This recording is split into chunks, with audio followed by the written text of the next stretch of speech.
Hey guys, it's Nathan from AdvancedDroneAg.com. Today I'm going to show you how to import shape files from other GIS systems into your drone controller so you can utilize those maps for your spraying operation. Let's get to it. Okay, once you've plugged in your micro SD card into your computer or laptop, you're going to go ahead and create a new folder.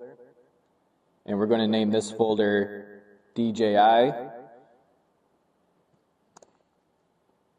Open that up, add another folder, name it capital S in shape, capital F in file, and yes, you do have to format it like this.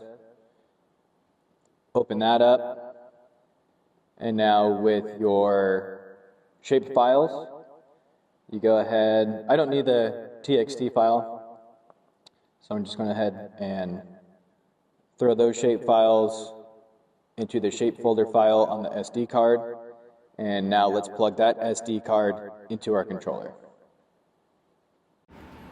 Okay, now we're going to throw the micro SD card into the controller, and it's going to come up with this window. This is a good sign, so you click on that, you import it, wait just a few minutes.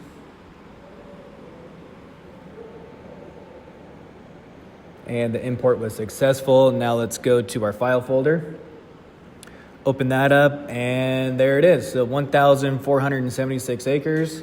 It's already mapped, ready to go. Customer's happy, we're happy. Saves us a bunch of time on mapping, and they're spraying exactly what they want to spray. So that's how you import shape files. I hope you enjoyed this video. Make sure to go to AdvancedDroneAg.com for all your sprayer drone needs. Thanks for watching.